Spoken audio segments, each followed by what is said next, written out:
Welcome, guys. This is the Commander LIGHTOLLER edition. Welcome to the 109th anniversary of the Titanic. And in this podcast, you will be hearing from Commander LIGHTOLLER, an officer of the Titanic that was aboard the ship, in his own words, going down with the ship and being on the ship. He talks about a little bit about everything. Brought to you in part by officers.com. So we want to thank them, but we also want to give praise and say our prayers to all the victims, everybody that was involved in the collision, the sinking of the ship of dreams, as I call it, the Titanic. And you guys, I hope you guys enjoy this podcast. It's been 109 years since this very tragedy of the Titanic. It's a legendary ship, man. She went down at about 11:40 p.m. as you know it. She didn't sink until about 2:20, but she hit at 11:40, so she didn't totally sink until about 2:20. They kept her afloat for about an extra hour and a half, thanks to all the guys that were working in the steam, the boiler rooms, kept her afloat. But without further ado, guys, let's get right into this podcast. Commander LIGHTOLLER, take it away. Altogether, I have had 4 shipwrecks and a fire during my 30-odd years at sea. But by far and away the worst of them all was the one I'm going to tell you about now, the loss of the Titanic. I joined her in Belfast while she was still in the builder's hands, the biggest and finest ship in the world, and given the normal life of a ship, I'm pretty sure she would have proved the fastest.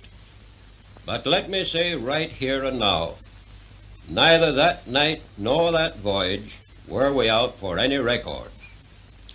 We ran our trials in Belfast Lough and then took her round to Southampton. On April the 10th, that's 1912, she sailed on her maiden and only voyage for New York. From the moment we left Belfast, we had marvelous weather. And even when we got out on the Western Ocean, or Atlantic, as you probably know it, it was as smooth as the proverbial mill pond, not a breath of wind, and the sea like a sheet of glass. In any other circumstances, those conditions would have been ideal. But anyone with experience of ice at sea knows that those very conditions, and a moonless night, only render the detection of icebergs all the more difficult, and calls for additional alertness on the part of both officers and men.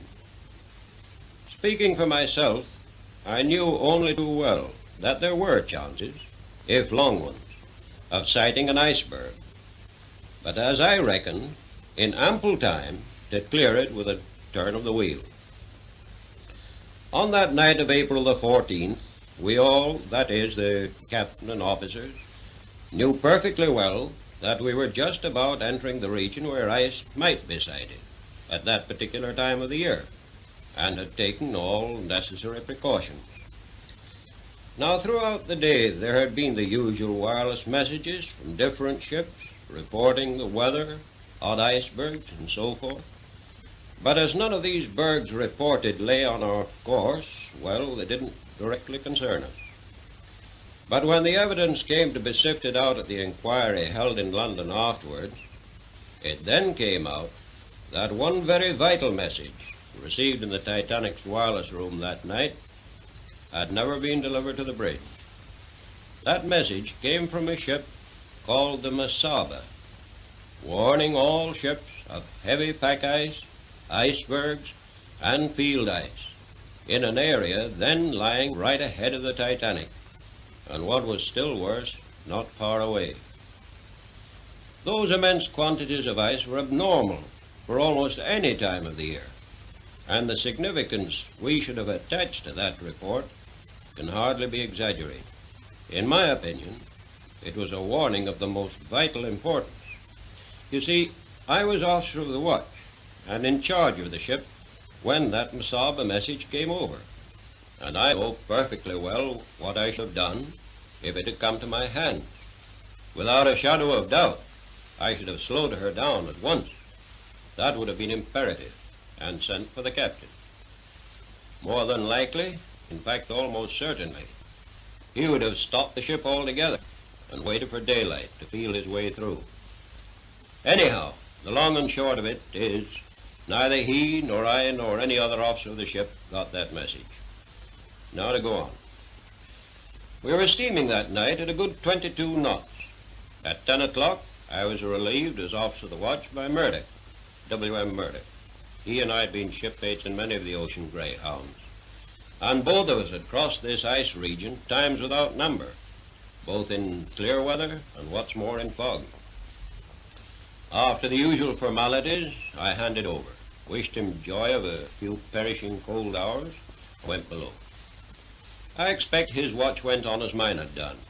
Nothing to see and nothing to hear except the distant roar of the water at her bows, that and the half-hourly bells with a lookoutman's cry of all's well. Of course, he knew nothing of the death trap lying ahead of us any more than I did.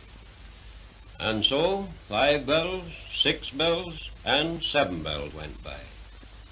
But barely 10 minutes had passed after the sound of the last bell when there were 3 sharp clangs on the crow's nest bell, followed by a cry from the lookout cage, "Ice right ahead, sir."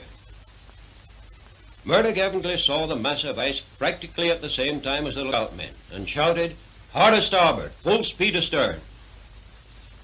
His idea was to swing her bow clear, and then put the helm hard over the other way, and so swing her stern clear. And given half a chance, I believe he'd have done it. But going at that speed, it was too late. As it was, her bow swung a bit, but not enough, and she struck. She took the blow along her starboard side, masses of ice actually falling on the foredeck. But what was worse, though we didn't know that till he came out of the inquiry, she was pierced below the waterline in no less than 6 compartments, and from that moment nothing could have saved her. I was lying in my bunk when I felt the slight jar, not any sense of collision, but more a kind of shiver that ran through the ship. Anyway, it was enough to bring me out of my bunk in one jump. Out on deck, I ran over one side and then to the other, but there wasn't a trace of anything we'd struck. So back I went to my bunk and just waited. If I was wanted, naturally my cabin would be the first place where anyone sent for me would look. You see, apart from being nearly frozen, even an officer, when off watch, isn't exactly welcomed on the bridge, either in pajamas or anything else. Anyway, it wasn't long before Boxall, the 4th officer, poked his head round my door and said, "Do you know we've struck an iceberg?" "I know you've struck something," I told him, not thinking it anything serious and feeling none too pleased. Then he said, "The water's up to F deck in the mailroom." There was no need for him to say anything more. I was into a pair of pants, sweater, and bridge coat and out on deck almost as soon as he was.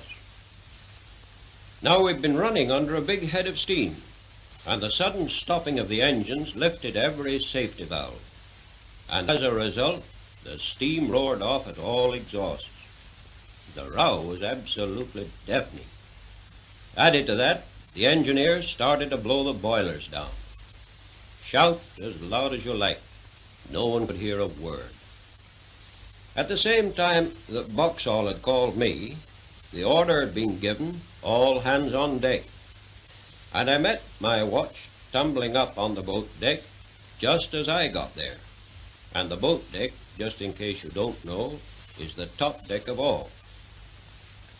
I got hold of the boatswain's mate and sort of showed him with my hands that I wanted him to start the men stripping off the boat covers. Now, in the merchant service, men are taught to think and, if necessary, act for themselves. They don't wait for pipes or bugles, and I can tell you the 700-odd survivors of that night can thank God they don't. Every man jack just went about his job well as if it were an everyday occurrence. When the boats were stripped and cleared, they were swung out and lowered to the level of the boat deck.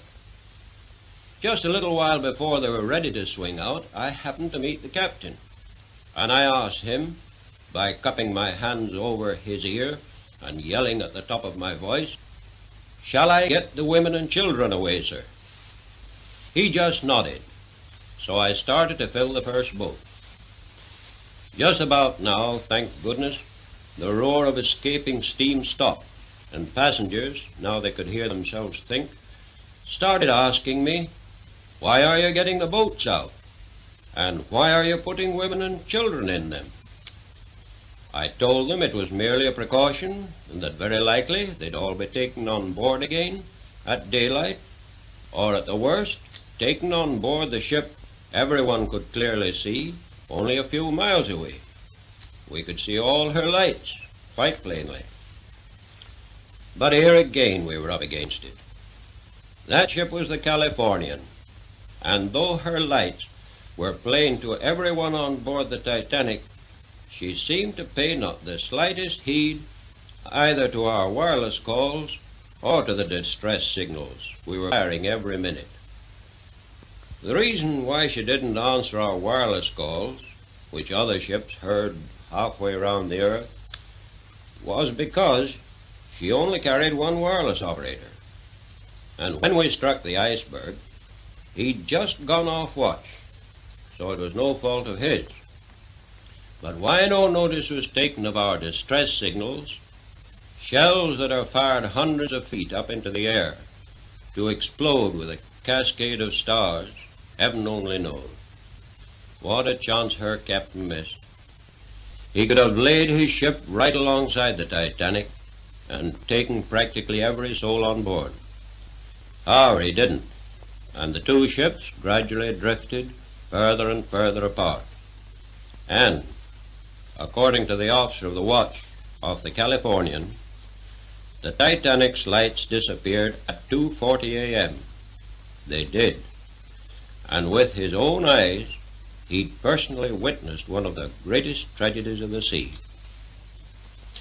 But to go back again, up to the time of getting away the first few boats, no one believed that the ship was actually in any danger. I'm afraid my own confidence that she wouldn't or couldn't sink rather conveyed itself to others, for there were actually cases where women absolutely refused to be put in a boat. I remember one young couple, evidently not long married, walking up and down the boat deck. I asked the girl, she was only a girl, from the western states I should say, if I should put her in a boat. But no, she wouldn't be parted from her husband. Not on your life, she said. We've started together, and we'll finish together. Brave girl, but she didn't know how near that finish was. Certainly I didn't. As time went on, I could see the bows of the ship getting steadily lower and lower in the water. Now, between lowering one boat and another, I frequently took a run forward and a quick look down a long stairway that led from the boat deck 3 or 4 decks down. Frankly, I'm never likely to forget the sight of that cold greenish water creeping step by step up that stairway. Some of the lights were shining down on the water, and others, already submerged, were giving it a sort of ghastly transparency. But for my purpose, I could tell by that staircase measurement exactly what was happening, how far down she'd gone, and how quickly she was going. Just when I first realized how desperately serious things were, I don't know. But I do know that before many boats were away, I got to piling more and more people into them, partly because I now knew she was going, and partly because the boats were not remaining by the ship to be filled to their full capacity when waterborne, a far easier job than lowering them with their full complement from that tremendous height. Another thing, it was plain to me that if we were going to avoid the unutterable disgrace of going down with boats still hanging at the davits, we'd got not only to take chances, but we got to work like blazing. I've always admired the coolness and efficiency of merchant sailors in the tight corner, and I've seen a few. But that night, well, the Titanic's men set up a standard that'll never be beaten. Every single boat was filled and lowered from davit head to water and got away without an accident of any kind. And that despite the pitch-black night and the conditions we were working under. The same tribute must be paid to the passengers for the courage they showed. For by the time little more than half the boats had gone, I knew, and I'm pretty certain they knew, that she was definitely going down. You've got to remember, the Californian had drifted away. There weren't enough boats to take half the people, and the chances of the other half in that icy cold water were absolutely nil. Yet, there was never the slightest attempt to get into a boat out of turn. In fact, with the last couple of boats, it was even difficult to find women to fill them, though of course there were still a good many on board. Then came the very last boat of all, and it was a sort of raft with collapsible canvas sides, stowed upside down on top of the officers' quarters, and that's above the boat deck. A seaman named Hemming, he'd been with me in many of the mail boats, he and I cut this one adrift and threw it down on the water, which was now about 2 feet above the boat deck. Hemming, by the way, had earlier on given up his place in the boat after being told off to take charge of it, and unbeknown to me, had followed round, helping me with the lowering. A ticklish job even in daylight. Having dumped this collapsible, there was not a thing further we could do on that side, so both of us went over to the starboard side. But we found all the boats were away from there too. Of course, there were still hundreds of people round. As Hemming and I looked down from the top of the officers' quarters, where we were standing, the ship took a sudden dip, and a sea came rolling up, carrying everyone with it. Many were drowned there and then. Everyone that could just instinctively started to scramble up towards the after end of the ship. But that was only putting it off. In fact, it was lessening their chances. The plunge had to come, and that I could see was pretty soon. And no one's chances were going to be improved by getting mixed up in a struggling mass. Hemming, as I found out afterwards, headed for one of the after boat falls, slid down, dropped into the water, swam away, and was eventually saved. For my part, I turned forward and took a header from the top of the wheelhouse. I started to swim away, but got sucked down 2 or 3 times.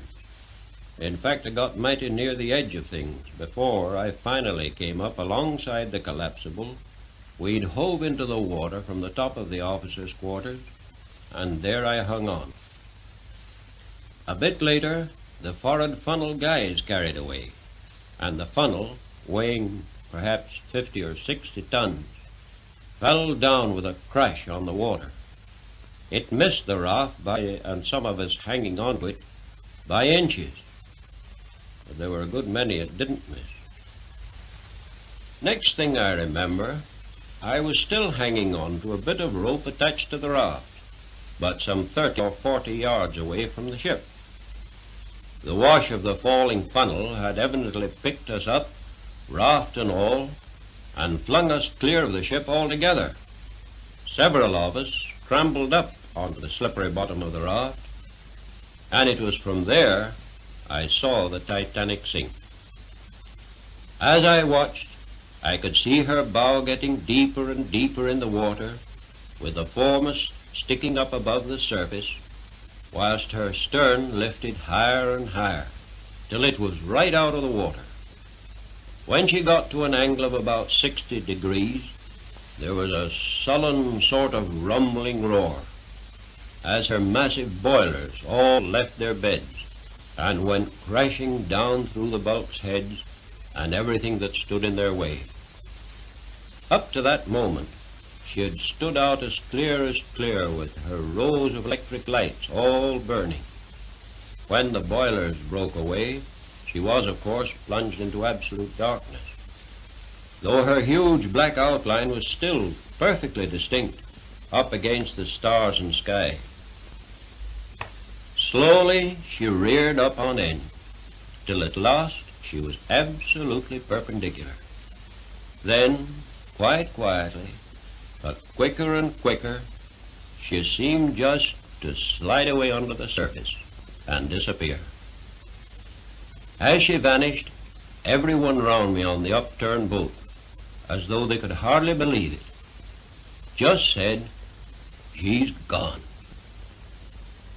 Some little time later, I found that the senior wireless operator was standing just behind me, and from the wireless messages he told me he'd received from different ships, I figured up in my mind that the Cunard liner, Carpathia, one that he said was coming to our rescue, should be up about daylight.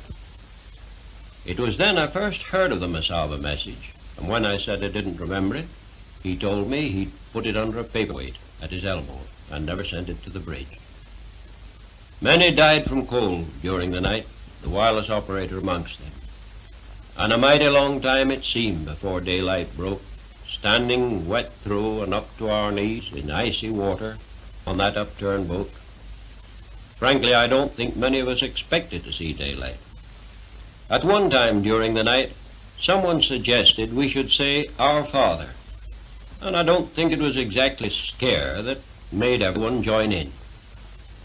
But you'd need to be in somewhat the same fix, where a couple of minutes may mean all the difference between, well, here and hereafter, to understand the feeling we put into it. I've heard that prayer ever since I was the height of 6 penitent coppers, but never with such intense earnestness as the surroundings lent to it that night. However, when daylight did break, most of us were still heads up, and we of the upturned boat transferred to one of the lifeboats. At full daylight, there was the Carpathia steaming toward us. I needn't say just what sort of a welcome sight it was either. Cruising slowly round, she collected the boats one by one. Mine, I know, was loaded down to the gunwales, and no easy job to keep afloat in the rising sea.